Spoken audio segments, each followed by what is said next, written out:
Well, in our first year of this show, the Rich Eisen Show, just to make sure everyone understands the mug and everything else right here. I'm just pounding the table, Kyle. Yeah. That we had the Farrelly brothers here, and we surprised them with Farve on satellite.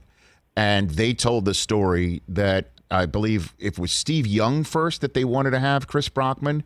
And he was, I think the movie wasn't to his tastes or liking. Right. And then they went to Bledsoe, and Bledsoe got into a fight. Didn't he get into a bar fight or something like that? A big deal in New England. They went to a concert and got into a fight in the concert. Yeah, and got hurt or and something. it didn't. And then they went to Favre. Yeah. So Brett was like a you're third all stringer. Over it. I think Young balked at the R rating, and this is in my research. This is what I found. Bledsoe went to a concert, and it was either moshing or fighting or stage diving. Right. And he gets injured, he can't do it. Does anybody, Rich, you, the boys, everybody, want to guess what concert that Drew Bledsoe was at? Now, bear in mind, this is probably, they came out in 98, they were shooting it in 97. I know the concert, and I presented it to Farve, and he cracked up. Anybody want to guess? We are going to our audio executive, our music expert on the Rich Eisen Show. I'm hesitant to do it, but I'm going to do it anyway. I'm going to defer to Mike Del Tufo, my colleague across the aisle. Mike, Shall we play a game? Oh my God, no! I have to do my war game. Stand by. That was for you. By the way, okay. Wow. I think I know it. Well done. What year again? 98. Gotta be. Yeah, movie came out in 98.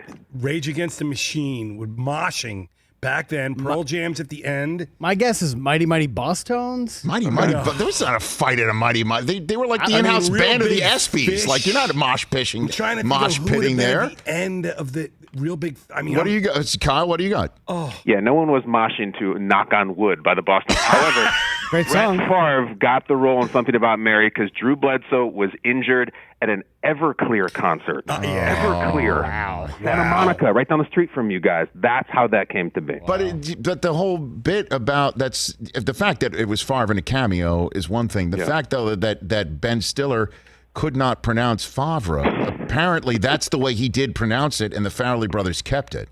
Like that's actually. Oh, that's a real take. That's what that's part of the lore as well. Like Favre, just call him that, and so he did, and so that's part of the gag that it was that the Brett turned out to be Favre. You know, you can't mispronounce Bledsoe or Young. I mean, it all worked out. It's a better joke. Of course, it is. I actually asked Brett. I said, Brett, prove to me that your name should be pronounced Favre. Because, I mean, Rich, I'll end with this, and you'll love this. Yes. I played the clip of the Falcons drafting him, and it's a famous clip. You've heard it, where the Atlanta Falcons select Brett Favre. Yeah, what Favre. I didn't know was that on the live broadcast of the draft, seconds later, after they say Brett Favre, it then goes to Berman at the desk, and he says, so the Falcons doing a favor by drafting Brett Favre. Like, he nailed it seamlessly on live television. And I asked Brett about it. I said, Brett, what is the deal with Favre versus Favre? And he goes, well, I got some Native American ancestry, and I think it involved peyote and a fireplace. I was like, that's a great explanation, Brett. So that's what it is. It's the best. Hey, you watched all the way to the end. Thanks for that. Watch more right here.